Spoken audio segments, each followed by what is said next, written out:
Hi, watercolor folks. I'm going to be doing a demo of a Seascape, and I'm lifting one of John Lovett's pieces. Some of you, Gary and Diane, for sure, will remember and Diane Keller also may remember some of the John Lovett 10-minute videos. I went back and looked at one of mine, and I'm going to kind of follow in a not as professional way as he does. I'm going to follow his lead on the 10-minute video and try to incorporate some of his teaching and give you some pointers of my own, of course. I'm doing a portrait format and a high horizon. I want you to notice that each one, this is a bird's eye view. I'm looking down on this scene as if I'm on a high cliff. And the sea, the ocean, is coming into these little inlets. But you'll see that it's not just going uphill. Here I have this high horizon, but these inlets or coves are not perfectly round. I don't want them to be, because that makes them go more uphill. So I'm going to be doing this. The wave action is going to be kind of diagonal this way here, and then as it goes back to the horizon, it flattens out again.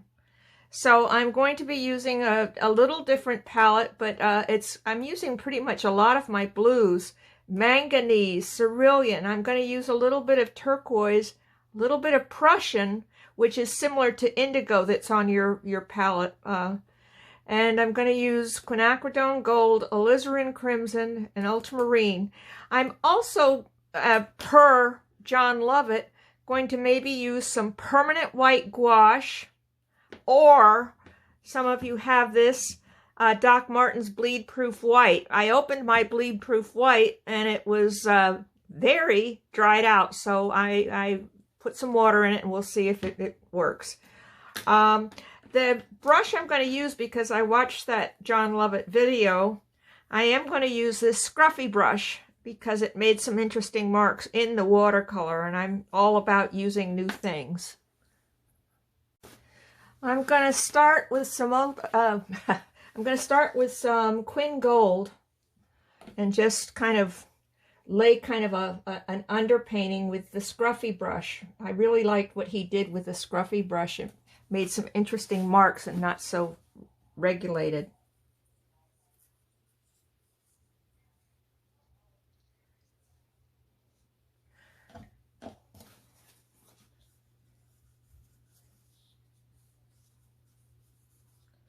Just really random.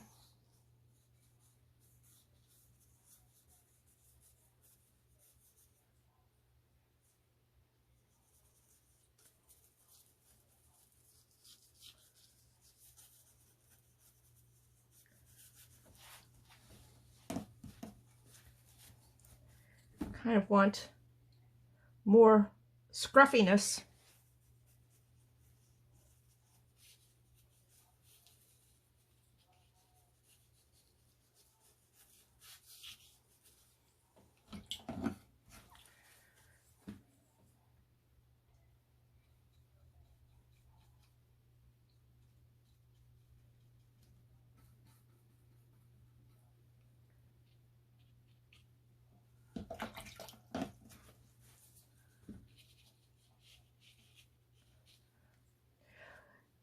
Yellow and blue make green, and so I'm going to be kind of setting up a greenish thing of brush here.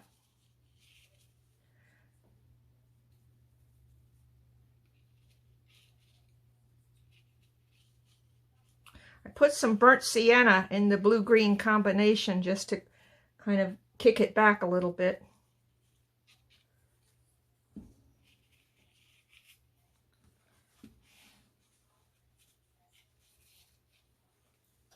Of course, I'm going to probably overdo it, so I'll take some of it out.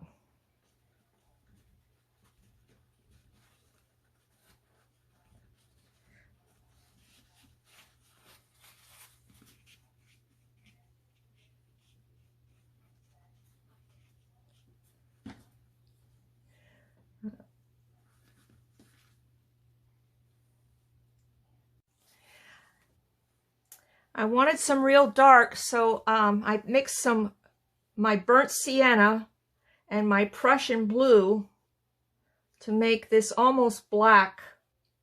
I put just a skosh of alizarin crimson. I didn't want it to look purple. Kind of a blue-black.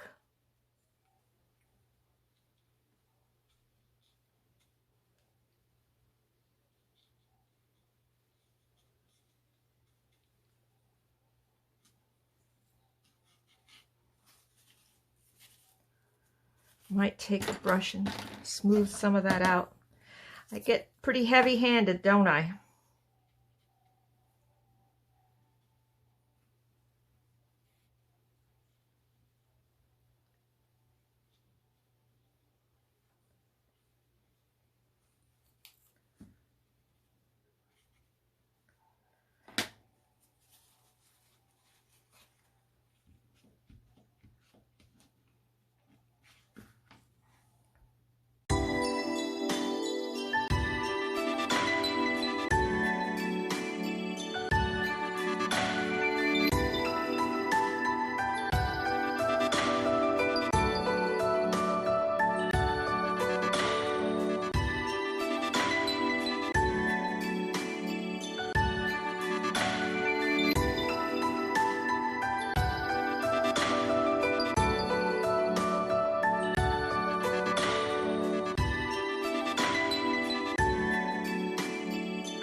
I just wanted to say that when you're doing your skies, I've told you to wet the area and then paint into it, and told you that you're not supposed to go back into it.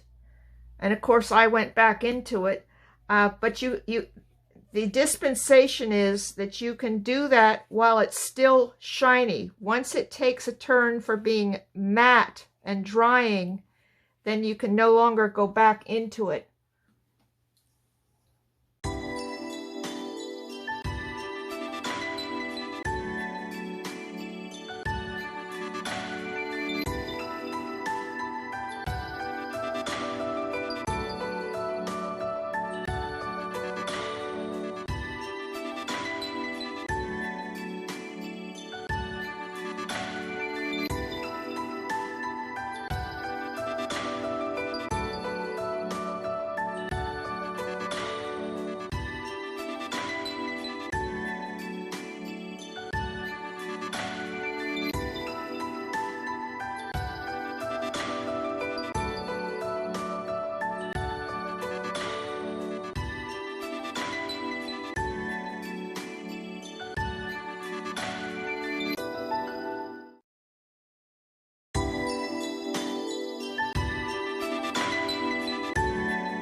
Well, that didn't go so well right there, but that's okay. It's okay.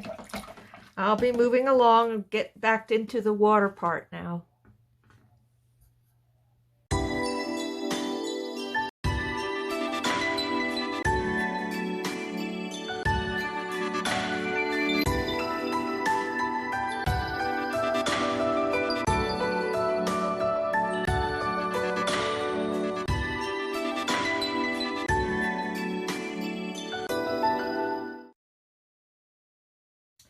Now I'm going to see which is better here. My gouache, my white gouache, which is opaque, or my bleed-proof white.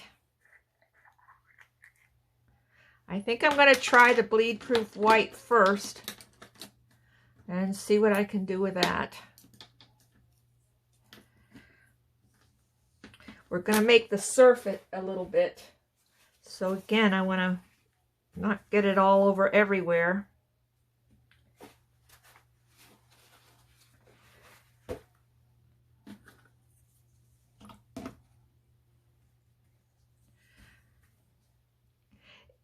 Be careful not to mix your white, which is opaque, close to your paint tray, because it will contaminate your watercolors.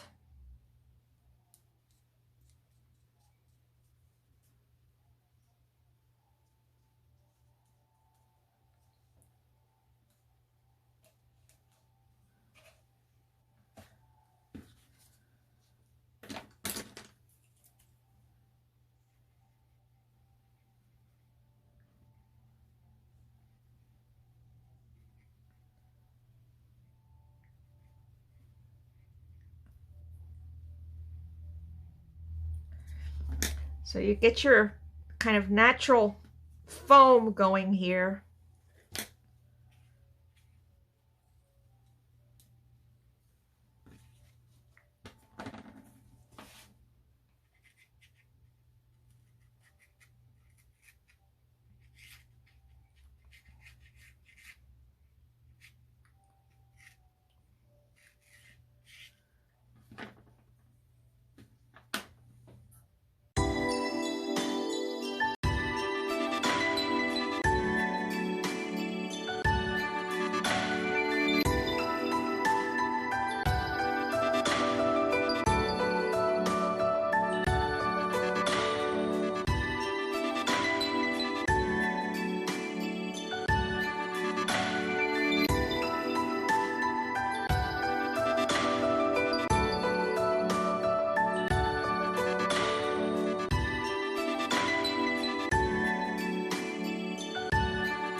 Well, you can see I spilled. That wasn't supposed to happen, but I'm not going to die from it. I am going to try to go back in and doctor a little bit of it.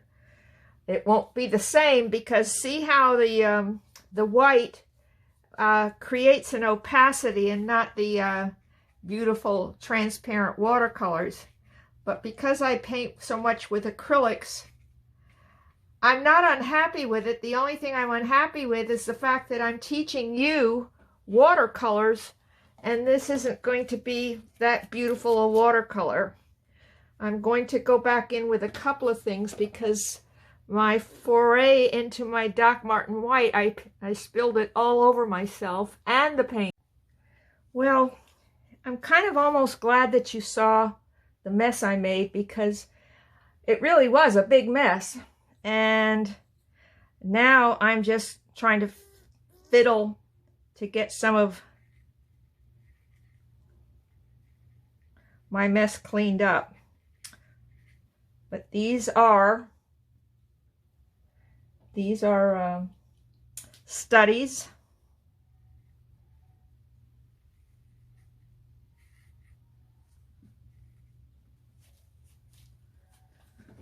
And I just wanted you to see that misses can become hits.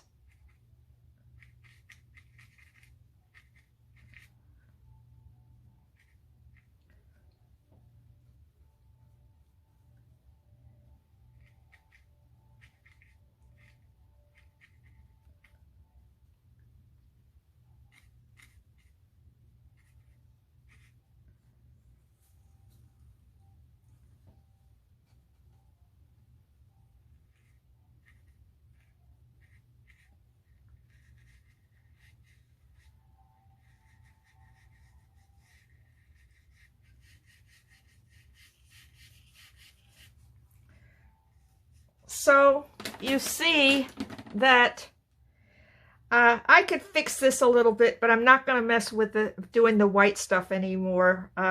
This I can fix it, and I will probably fix it, but I have to let it set up and dry. I'm calling this done for the moment. There are some good things about it. There are things that I would do differently, but this is enough to give you the idea. You could also take just a piece of paper and put a horizon on it and paint it with blue, and then you'd have a flat seascape, but this gives you a little more interest. Value, center of interest, and distance, and every color and every color. Warms and cools, and darks and lights. Talk to you tomorrow.